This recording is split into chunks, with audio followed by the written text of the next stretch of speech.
پاکستان کو دوہری مشکل کا سامنا ہے۔ ایک یہ کہ اس کا ایک اہم اتحادی جو اسے کروڑوں ڈالر کی سالانہ امداد دیتا ہے، اسے بغیر اطلاع دیے اپنے ہیلی کاپٹروں پر اس کی سرحد میں داخل ہوا اور تقریباً 40 منٹ تک وہاں ایک کامیاب آپریشن کر کے دنیا کے سب سے زیادہ مطلوب شخص اسامہ بن لادن کو ہلاک کرنے میں کامیاب ہوا۔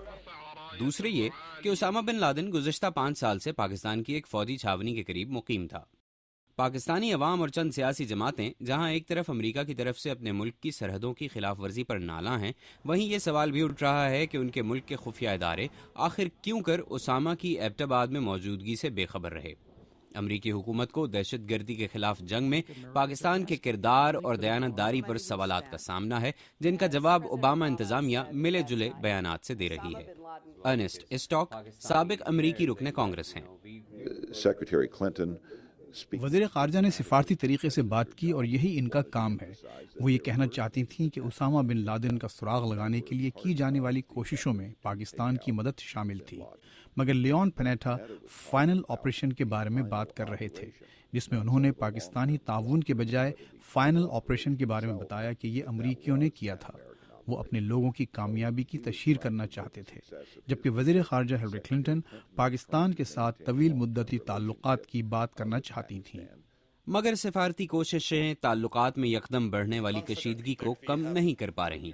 وزرائے خارجہ کی سطح پر پاک امریکہ اسٹریٹجک ڈائیلاگ کا اگلا دور 21 مئی کو پاکستان میں ہونا تھا، جو اب شاید پہلے طے کی گئی تاریخ پر نہ ہو سکے گا۔ دونوں اطراف کو معاملات کو ٹھنڈا ہونے کے لیے وقت دینا چاہیے اور یہ سوچنا چاہیے کہ وہ اس شراکت کو کیسے آگے لے جانا چاہتے ہیں۔ دونوں اطراف کو ایک دوسرے کے لیے تحمل کا مظاہرہ کرنا چاہیے۔ پاکستانی وزیر اعظم سید یوسف رضا گیلانی نے حال ہی میں امریکی جریدے ٹائم کو ایک انٹرویو میں کہا کہ امریکہ اور پاکستان کے مفادات مختلف ہیں۔ سابق امریکی سفارتکار ہاورڈ شیفر کہتے ہیں کہ پاکستان اور امریکہ دونوں اپنے اسٹریٹجک مفادات پر گفتگو کرنے کے بارے میں زیادہ سنجیدہ نہیں رہے۔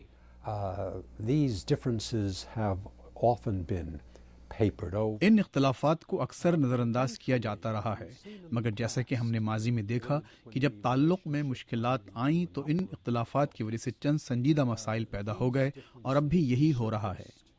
امبیسڈر ہاورڈ شیفر سمجھتے ہیں کہ ایبٹ آباد کا واقعہ ہونے کے بعد جو صورتحال پیدا ہوئی ہے، اس کی موجودگی میں اسٹریٹجک ڈائیلاگ کرنا بے معنی ہوگا۔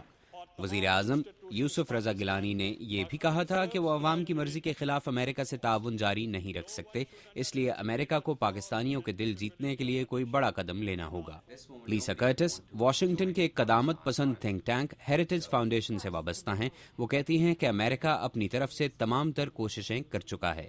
امید یہ تھی کہ کیری لوگر برمن بل جو اگلے 5 سال میں $1.5 ارب کی معاشی امداد دے گا ایک بڑا قدم ثابت ہوگا، لیکن ایسا نہیں ہو سکا۔ امریکی انتظامیہ کا خیال تھا کہ پاکستان کے ساتھ اسٹریٹجک مذاکرات جن میں پاکستان کے مفاد کی بات کی جائے، یعنی توانائی، زراعت، صحت اور تعلیم کے شعبے، اور ہر وہ چیز جو پاکستان کے لیے اہم ہے، امید یہ تھی کہ یہ مذاکرات تعلقات کو بہتر کریں گے۔ میں نہیں سمجھتی کہ امریکہ اس کے علاوہ کچھ اور کر سکتا ہے۔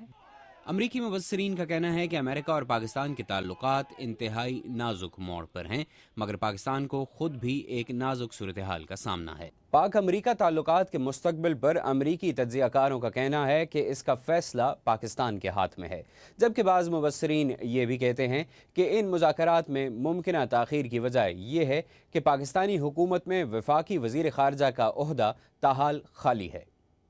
محمد عاطف، اردو VOA، واشنگٹن۔